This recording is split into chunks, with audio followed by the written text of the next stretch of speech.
Greetings and bienvenue, Midnight Crew. Thank you for returning to this broadcast, and welcome to new viewers joining us for the first time. If you like a video, then feel free to subscribe. Hello, X. I offer you a break from schizo posts and succubus summoning with a few stories from my family. I just got back from spending time with relatives for my grandfather's birthday, and he retold an old story. This reminded me of a few other stories relatives have told me. But I will start with his. Be Grandpa. Visiting sons. My uncle's land. Family trip. Wanting to do some hunting and fishing, typical Missouri pastimes. Been in woods all day. Now late in the evening and getting dark. No deer today. Feels badman. Decide to head home. Leave stand with uncle. Other son, my dad and brother are on other side of property. Walking through woods back to uncle's cabin. It's dark now. See glow ahead. WTF.jpg. Points it out to uncle. He sees it too. Approach it because uncle wants to make sure nobody is on his land that shouldn't be. Not scared. Armed with hunting rifles. I think he said they had 38s. Not gun savvy, so sorry if wrong term. Reach source of the glow. Not a flashlight. Fire. Glow stick, etc. It's a soccer ball sized, gooey mass. Decide to, in my grandfather's exact words, blast the shit out of it. Grandpa and uncle's bullets just get sucked into the ball. No bullet hole. No damage. Nothing. Bullets just sucked in and stay there. With this we out. MP4. Hurry back to the cabin and don't look back. I've heard this story a few times from my grandfather and uncle. Each separate and always the exact same details. This consistency is particularly impressive in my mind for my grandfather, who is getting well on in years. Uncle's land honestly looks like the place for spooky things to happen. Land is massive, and mostly wilderness other than the couple of houses. Most are abandoned and falling apart that workers live in. The entire place is covered in small lakes and ponds and a good number of caves. Most caves are roped off or being used by geology students for whatever rock people do with rocks. My second story is from my dad and grandma and took place in super northern Minnesota, right on the border with Canada. Be dad. On family trip in the north for a week in summer. Staying at a cabin resort on a large lake. Lots of cabins lining one side of the lake. Other sides covered in forest and hiking trails to other lakes. A few of the cabins on the farthest side of the row are dissued, falling apart and being retaken by the forest. Be night fishing in a small boat with grandma because Missouri boy and vacation means fishing somewhere else. Clear skies and bright moon, good vision. Decide to work the bank by the disused cabins. Take boat closer to the shore. Look up at old cabin about 100 yards from shore. See large, dark figure standing right by the cabin. Moon is bright. Can see that figure is covered in thick hair. Look at grandma. She is staring at figure 2. Boat still approaching shore. Thing by cabin either hears engine approaching or just decides to leave. Turns and walks off into woods. Dad and grandma decide to take boat to other side of lake because they paid good money to be there. Keep fishing and don't see it again. The first story I heard was when I was at that lake for the first time. It was sort of a tradition to go up there every few years with extended family. I was driving a boat with my brothers and grandma when she pointed out the cabin and told me. My dad told me about it when I was fishing with him, and he pointed out the same old cabin as we drove past it. The building was basically overgrown at this point, but there was still some structure there. Overall, I think the whole lake was much more developed than when Dad and Grandma had their sightings, so not likely whatever it was is still around. Apologies if greentexts are not the best. I just lurk mostly and don't really have experience writing them. Anybody else have interesting stories from their family? 3 years ago, Aunt Barb died. This means a couple of things, the first being that my last close connection with my family had passed away before her 70th birthday. The second was that I wasn't going to be invited to the celebration of life because I was a familial outcast at that point, forgoing no contact with my parents. I got in contact with a cousin of mine and they agreed to let me crash at their place for a couple of days because they spoke to Barb before she died, and our mutual aunt told them that I was the only person who was still calling her weekly. It was sort of a thing we did where we would recap each other. That way, I got to keep tabs on the family that wouldn't talk to me, and Barb got to talk to a loved one because barely anyone ever really visited her. She wanted me to sing at her funeral. That wasn't going to happen, but I was definitely going to be there for the celebration of life. Even if only for a moment. I was going to have to drive through Utah and Idaho to get to Montana, though. And unless I wanted to effectively bankrupt myself, I wasn't going to be sleeping in a hotel room on the way. That meant almost 20 hours of driving with only gas station bathrooms to break up the monotony. Whatever, I got things scheduled with Hannah and I departed at 10 a.m. Mormonland didn't give me any issues. My recommendation for road trips is lots of water at the beginning and very light snacking throughout. The forest gets denser the further north you go, though it's never really blinding, but you still have to stay vigilant. So, after lots of water and maybe some soda, energy drinks at sunset to get you through the night. Keep mainlining water though. Anyway, I had to cut off the rest of my road trip advice, but the main thing is water rules over all else. Anyway, I make it through Idaho fine, a little wired from my drink. I hit Montana and that's where things kind of turn to shit. Naturally, I'm already anxious about running into my family even though there's no way I could run into them at the border or whatever. They mostly all live in the central or eastern part of the state itself. But I'm driving along this big lake or reservoir and I get a chill. It was like intuition, the way you feel it when something moves out of the corner of your eye. But it was my whole body. I knew something was happening, and because I thought it might be a stroke or a heart attack, hypochondriac genes, I started to pull over to gauge how to react. Just as I started pulling to the shoulder, though, this loud scream just kind of like shot out from right beside me, like I had a passenger and I scared the crap out of them or something. This loud woman's scream, and it was so loud that my ears were nearly ringing. It was like the kind of loud that makes the silence afterwards twice as powerful. I slammed the brakes and made it to the shoulder fine after a second, but I was breathing and my heart was in my throat. It was awful. This kind of horrible nausea came over me as well. I got a full-body shivery feeling, like when you're hot and cold at the same time with a fever. So I sat in the dark for a moment with my hands shaking and holding the wheel hard. And after a second I built up the FU energy within me and I looked back and around the car. Nobody was there. It was awful. It was like I was on a roller coaster that never put my weight back down in the seat. When I made sure there was nobody behind me in the road, I opened my door and undid my seatbelt, and I just leaned out of the open doorway of my Civic and I vomited. It was mostly just barley liquid because I'm good at road trips and drank a lot of water.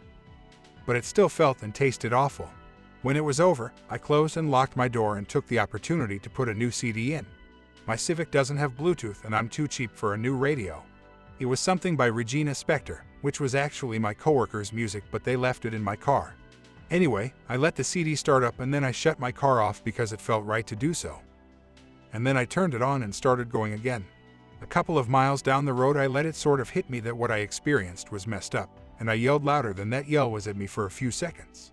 And then it was like I won, I guess. So that's that X I got yelled at by my haunted car. I went to the celebration of life and it wasn't bad and people weren't dicks like I was afraid of. I stayed for a few days and bought a new coat for winter and then I made the drive home without incident. Rest in peace, Barbie. I miss calling you when people were at church. I have memories of a funny man who would lean over my crib and make wacky faces and wiggle his fingers around. I thought he was super funny and he would make me smile and laugh and laugh.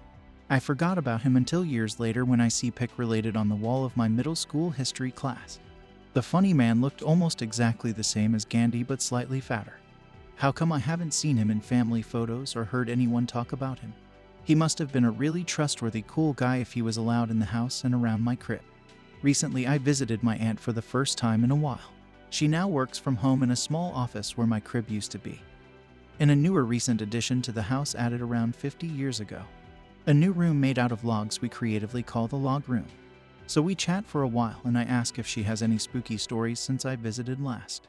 One afternoon she woke up to the laying on the floor of the log room experiencing a really bad headache. A man was telling her, "You need to go get up and ask your husband for help. You are having a stroke. You need to get up and ask your husband for help. You need to get up, you are having a stroke. You need to go to your room and tell your husband you are having a stroke." So she mustered up the strength to get up and got the help she needed. Sure enough, she had a stroke but got help in time to prevent it from getting worse. I had a feeling in my gut about who the man telling her to get up was. I asked her if it was the funny little Indian man wearing round glasses and her face turned white. She asked how did I know. She had not described what he looked like to anyone yet. It seemed like a total shot in the dark, but I was 100% right. I told her it might have been the man who made funny faces to me when I was a kid. She said that when I was in that room I would be so happy to be there. She told me that I used to point at nothing and say the man in the glasses is funny. There is a pretty large, unkempt tourist place in my small village. It consists of a small 150-meter diameter artificial body of water, a couple of hectares of forest, and a lot of abandoned small houses that are made out of wood. Since there is no one walking after dusk, it is my usual place to hang out, listen to music, and generally connect with nature. I am a big fan of night walks. There were times when I saw some tall figure here and there, but never was able to make contact or come close to it. I have always thought of it as someone from my village that enjoys walking there too, but is too shy to greet me. I mean, it's kind of awkward, isn't it? So yesterday I came here, but I wasn't feeling alright. It is very hard to scare me off, since I am used to long night walks in Innawoods in complete darkness. But this time I just couldn't stop shivering. It was embarrassing. I blamed it on the fact that I just ran a pretty fast 6 Kelvin. At least for me, 27 minutes, and my body wasn't functioning properly. But the problem started to get worse as I walked into the darker parts of the facility. At some point I instinctively paused my music and felt some kind of power bend my neck. Like it made me walk at a 90 degrees angle, and it was very hard to look into one direction. I hurried back to the place where there were street lights, laid down, and shivered in fear for a couple minutes straight. It was getting progressively better, but the illogical fear of something I couldn't name, or feel, or call stayed with me for a long time. Is my mind playing tricks on me? I have never had any paranormal events in my life. I have never hallucinated. I am mentally healthy from my and my friends' family perspective. I wasn't dehydrated, I was sober. I just can't wrap my head around this. This shook me to the bones. I always read this board with a kind of smirk on my face, since I thought that all of the stories are bull made for entertainment purposes. I just want to know if it's safe to go back here. It was always pretty much only me. The people from village don't go deep in here, but most of them don't go deep in Innawoods for the same reason. They are either too lazy or too scared, and if they ever go here, they go into the areas that are clean and also in the middle of the day or in groups. There is nothing big here. The place just wasn't worth the money it needed to keep going, and eventually went bankrupt. As far as I am concerned, it was left the way it is. Pretty much closed. Swimming was not allowed, because something like 10 people drowned there in the last 20 years. The owner just said, screw it, the less care the place gets, the less people come here. The less chance of some drunkard teen drowning here, the less problems. I think it was safe to be here, or at least I thought till yesterday.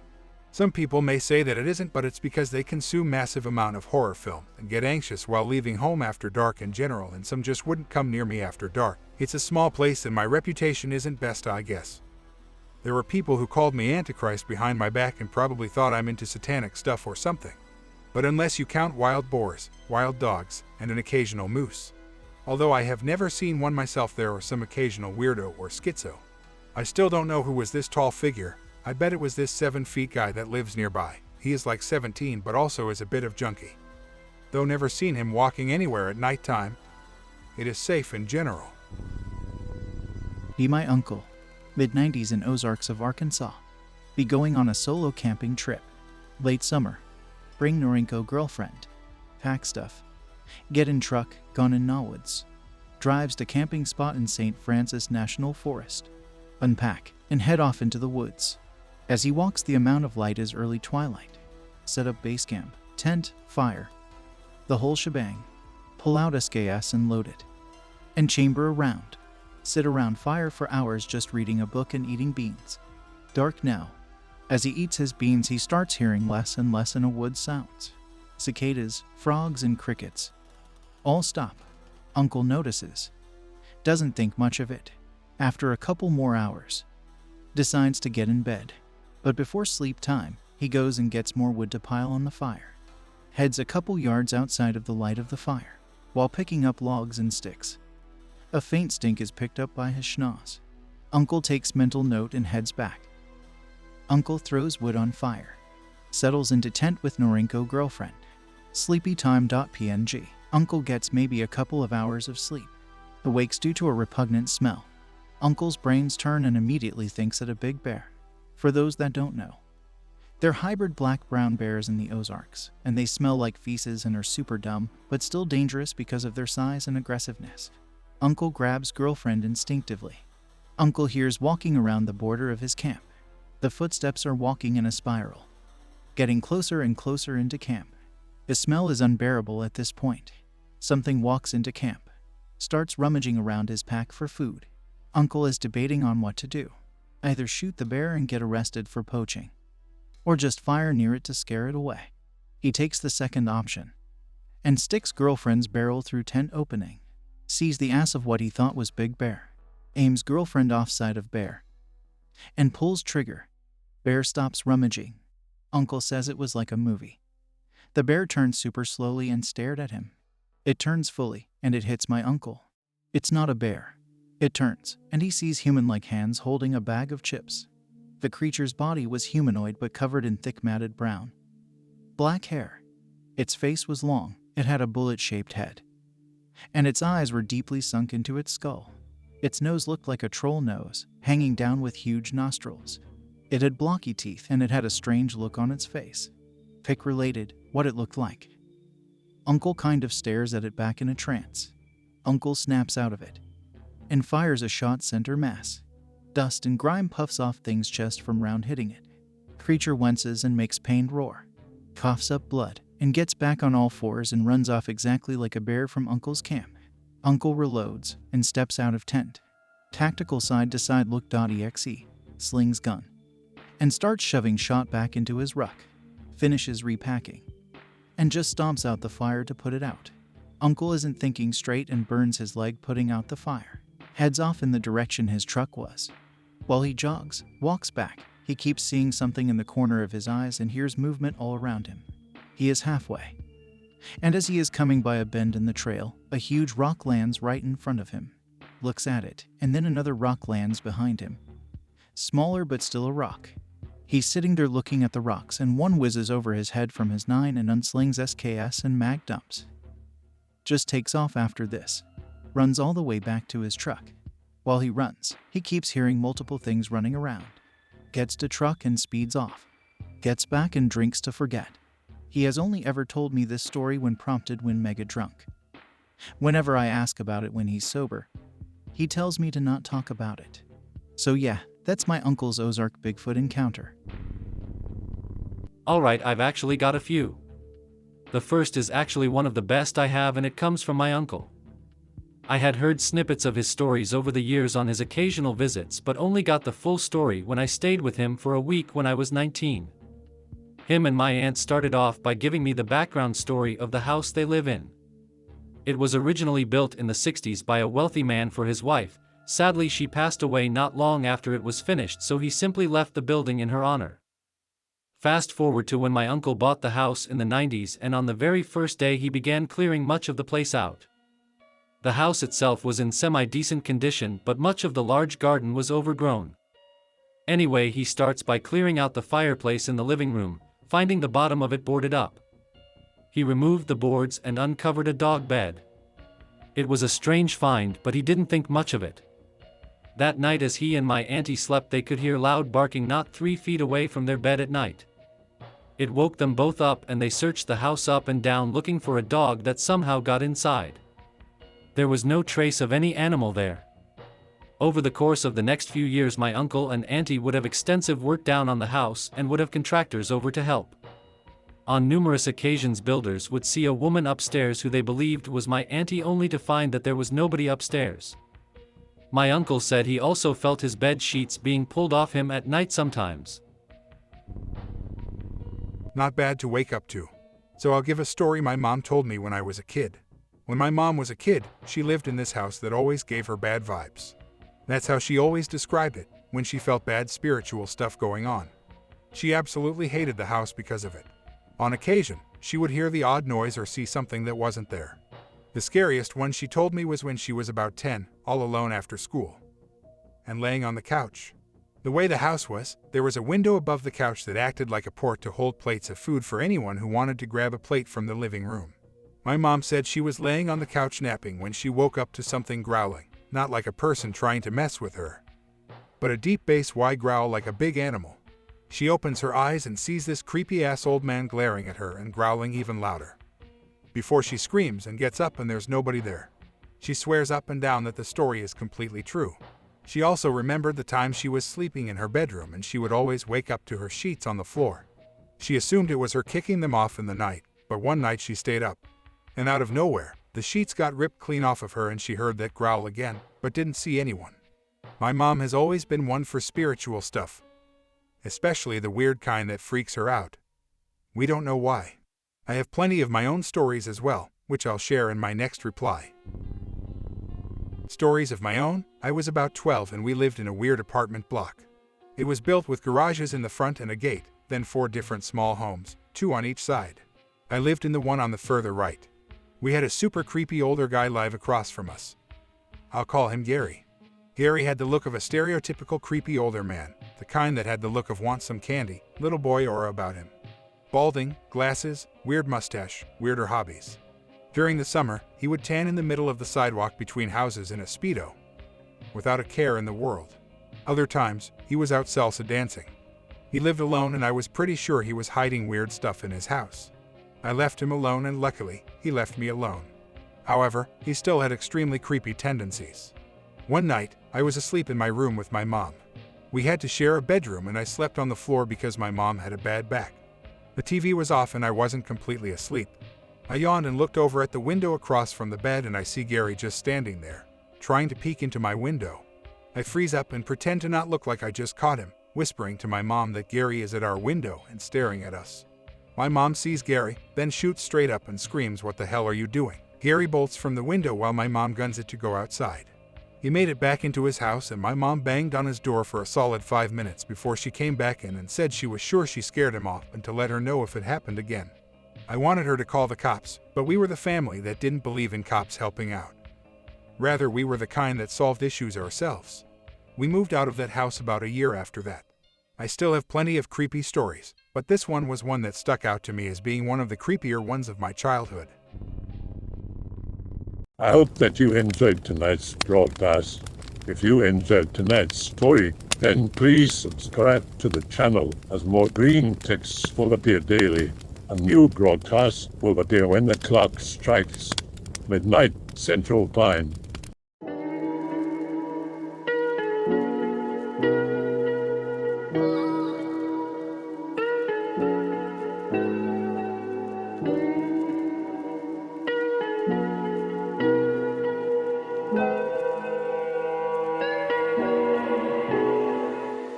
Remember to check out the Odyssey page in the description for a second archive of the channel's videos.